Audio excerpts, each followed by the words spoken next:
দাঁড়াও দাঁড়াও দাঁড়াও, একটুখানি দেবো, একটুখানি। কোটিবার খাবো না বিক্রম, নাইলে আমি খাবো না। দেবে না আমাকে, কাল রাতেও তুমি আমাকে ভুলিয়ে ভালিয়ে খাইয়েছিলে, আজ আমি খাবো না, কিছুতেই খাবো না, আমি বলছি তো দেবে না, আমি খাবো না। খাবে তুমি? না খাবো না, আমি খাবো না, কিছুতেই খাবে না, দেবে না। তুমি দেখছো, তুমি দেখছো প্রত্যেক দিন এক ঘটনা তুমি দেখতে পাচ্ছ? প্লিজ কিছু করো, তা নাহলে আমাকেই করতে দাও। ওর শরীরটা আর দিচ্ছে না, প্রতিদিন যদি খাওয়ার পেছনে আমাকে এত কথা বলতে হয়, আমি কি করবো তুমি বলতে পারো? দেখো দেখো খাবার নিয়ে কি করছে, দেখো। খাচ্ছে না, খেতে দিও না, খাবার সরিয়ে রাখো, খিদে পেলে আপসে খাবে। তোমার পক্ষে কথাটা বলা খুব সহজ, কিন্তু আমার পক্ষে বলা সহজ নয়, কারণ আমি যে মা। এই কদিনেই মেয়েটা কি চেহারার হাল করেছে একবার দেখেছো? আমি কি করবো বলো, আমার হাতে তো কিছু নেই, সেটাকে তো ধরে পুলিশেও দিতে পারবো না। এদিন আমরা ধরে বেঁধে ডাক্তারবাবুর কাছে নিয়ে গেছিলাম বলে তাই জ্ঞান। ও ডাক্তারবাবুকে বলেছে তো যে ও নাকি চ্যালেঞ্জটা নেবে, ডাক্তারবাবু তো আমাকে সেই কথাই বললো। এই চ্যালেঞ্জ নেওয়ার নমুনা। তো এলে কি তুমি ভাবছো একা আসবে? ঠিক ও বউকে সাথে করে নিয়ে আসবে।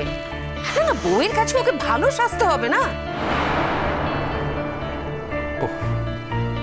আমার আর ভালো লাগছে না, অসহ্য লাগছে।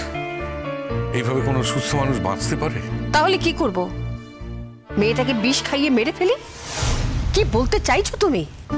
বলতে চাইছি এই যে আমরা একটা জটিলতার মধ্যে ক্রমশ ঢুকে পড়ছি, এতে না বাঁচবা আমরা, না বাঁচবে মেয়েটা। তুমি তো কিছু পাল্টাতে পারবে না। মেয়েটা বিক্রমের সঙ্গে যত যোগাযোগ রাখবে, তত জড়িয়ে পড়বে, তত ক্ষতি হবে। একটা কি ভয়ঙ্কর পরিণতির দিকে আমরা এগোচ্ছি, বুঝতে পারছো? আরে বাবা, ছেলেটা তো বিবাহিত, ও তো ওর সংসার ফেলে এখানে আসবে না। খবরদার বলে দিচ্ছি জেঠুন, এসব কথা একদম বলবে না, তাহলে কিন্তু এক্ষুনি আমি বিক্রমের কাছে চলে যাব, তোমরা কেউ আমাকে আটকাতে পারবে না। আমি তো বিক্রমের বউ, আর বিক্রম আমার বর, আমাদের মাঝখানে কেউ আসতে পারবে না। আর কেউ যদি আসে তাহলে তাকে সরে যেতে হবে। আমি কিন্তু সরবো না জেঠুন, আমি কোথাও যাব না। তুমি তো আমার জেঠুন, অথচ আমাকে একটু ভালোবাসো না, তাই না? কেন তুমি এনে দিচ্ছ না বিক্রমকে আমার কাছে? কেন? বিক্রম যদি তোমার কাছে আর কোনোদিন না আসে, তাহলে?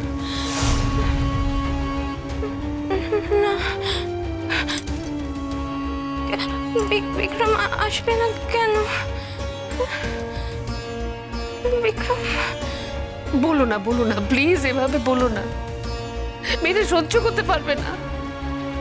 তুমি কি বুঝতে পারছো না, এইটুকুনি একটা মেয়ের পক্ষে এত বড় নির্মম সত্যিটা মেনে নেওয়া সম্ভব নয়। কিন্তু এই নির্মম সত্যিটাই তোকে মেনে নিতে হবে। কখনো না, কখনো না। তুমি কি ডাক্তারের ওপর দিয়ে যাবে? শুনলেন সেদিন ডক্টর কি বললেন? বললেন ওকে বুঝিয়ে সুঝিয়ে দরকার পড়লে বিক্রমকে অভিনয়।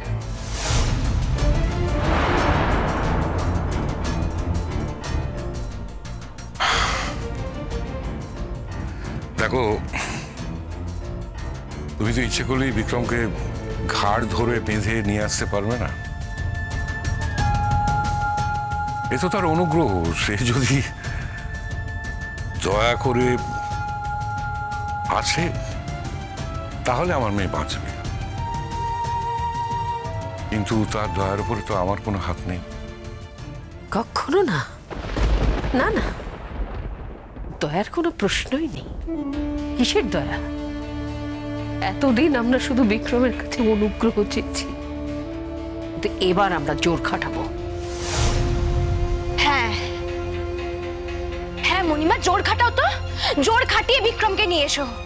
মেঘলা তোকে আমার কাছে আসতে দিচ্ছে না, আটকে রেখেছে, কিন্তু ও জানে না বিক্রমকে আমার কাছে ফিরিয়ে দিতেই হবে। আমি তো ওর বউ, বউয়ের কাছ থেকে বরকে কেড়ে নেওয়া যায় নাকি? কি করতে চাও তুমি? জোর খাটাবে? কিভাবে জোর খাটাবে? ছেলে মানুষের মতো কথা। না না না, আমি একদম ছেলে মানুষই করছি না। আমি যা বলছি ঠিক বলছি। যথেষ্ট হয়েছে, এনাফ ইজ এনাফ। এবার আমাদের একটা স্ট্র্যাটেজি তৈরি করতে হবে। স্ট্র্যাটেজি? এর মধ্যে আবার স্ট্র্যাটেজি আসছে কোত্থেকে? দরকার পড়লে অনেক কিছু আসবে, অনেক কিছু। তুমি ভুলে যেও না, এখন আমাদের জীবন মরণ সমস্যা। তাই আমাদের ফার্স্ট প্রায়োরিটি হলো আমাদের মেয়ের জীবন বাঁচানো। তার জন্য প্রয়োজনে কৌশল করতে হবে বই কি। কৌশল? কি কৌশল করবে? তুমি কি মিথ্যের আশ্রয় নিতে চাইছো? মিথ্যে? ভালোবাসে আবার সত্যি মিথ্যে কি? আমাদের টুয়া বিক্রমকে ভালোবাসে, ডোন্ট ফরগেট দ্যাট। হ্যাঁ বাসি তো, বাসি। আমি ওকে খুব খুব ভালোবাসি। ও আমার চোখের সামনে না থাকলেও আমি ওকে দেখতে পাই। ভালো না বাসলে কি এমনটা হতো বলো? হতো না তো। কিন্তু আমাকে ছেড়ে চলে গেল কেন? ওর তো যাওয়ার কথা ছিল না। হ্যাঁ, ওর তো যাওয়ার কথা ছিল না। কেন কেন চলে গেল আমাকে ছেড়ে ও? তুমি কি বলছো? আমি কিছু বুঝতে পারছি না। তোমায় কিচ্ছু বুঝতে হবে না। এবার আমাকে হাত খুলে খেলতে দাও। আমি আমার মেয়ের মঙ্গলের জন্য সব কিছু করতে পারি, সব। ঠাকুর জানেন, ঠাকুর জানেন আমি যা কিছু করছি শুধু আমার মেয়ের ভালোর জন্য, মেয়েকে বাঁচানোর জন্য করছি। কি সেটা? তোমাকে কি বললাম? তোমাকে সেটা ভাবতে হবে না। ঠিক আছে, যা ইচ্ছে করো। আমাকে এসবের মধ্যে জড়িও না। আমি এসবের মধ্যে থাকবো না। এর নতুন কথা কি? চিরকালই তো তুমি এই করে এসেছো। যখনই আমি কোনো গভীর সংকটে পড়েছি, তুমি তোমার সত্যি নিয়ে নিজের মতো করে থেকেছো। এখনো তাই থাকবে। এতে আমার অভ্যেস আছে। শর্মিষ্ঠা, তোমাকে একটা কথা বলছি, তুমি শোনো। টুয়ার ভালো করতে গিয়ে যেন আবার টুয়ার ক্ষতি করে ফেলো না। তুমি নিশ্চিন্তে থাকতে পারো। এই মুহূর্তে টুয়াকে বাঁচানো ছাড়া আমার কাছে আর কোনো কিছু ইম্পর্টেন্ট নয়। আমি এক সন্তানকে হারিয়ে যাকে বুকে চেপে বেঁচে আছি, তাকে আমি কিছুতেই হারাতে চাই না, কিছুতেই না। মণিমা, ও মণিমা, বিক্রম আসবে না আমার কাছে? বলো না মণিমা, বিক্রম আসবে না আমার কাছে? আচ্ছা বেশ, তুমি তো আমার ফোনটা কেড়ে নিয়েছিলে, একবার ফোনটা দাও না, আমি একটু বিক্রমকে ফোন করে কথা বলি। দাও না ফোনটা। বিক্রম তোর কাছে আসবে মা, ঠিক আসবে।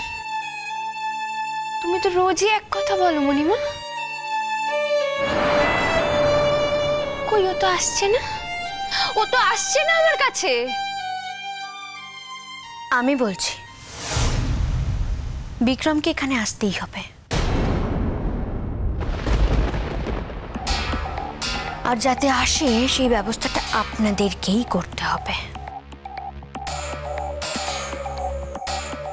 তুমি? হ্যাঁ আমি।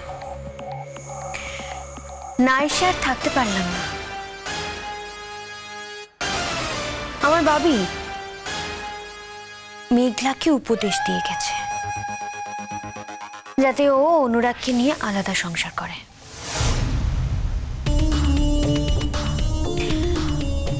তাছাড়া মেঘলা এতটাই অর্ডিনারি একটা মেয়ে, যার কখনো অনুরাগের মতো ছেলেকে পাওয়ার কথাই ছিল না। তাই মেঘলা সবসময় চাইবে যাতে অনুরাগকে কখনো হারাতে না হয়। সেই কারণে ও সব কিছু করতে পারে, সব কিছু। প্রয়োজনে ওরা বিদেশও চলে যেতে পারে। আর আমি কিন্তু সেই রকমই একটা আভাস পেয়েছি।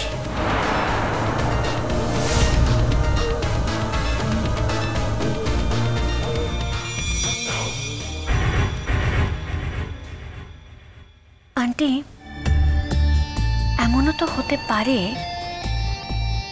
যে টুয়া কনসিভ করেছে। টুয়ার দায়িত্ব অনুরাগ নাই নিতে পারে, কিন্তু অনুরাগের সন্তানের দায়িত্ব তো ওকে নিতেই হবে।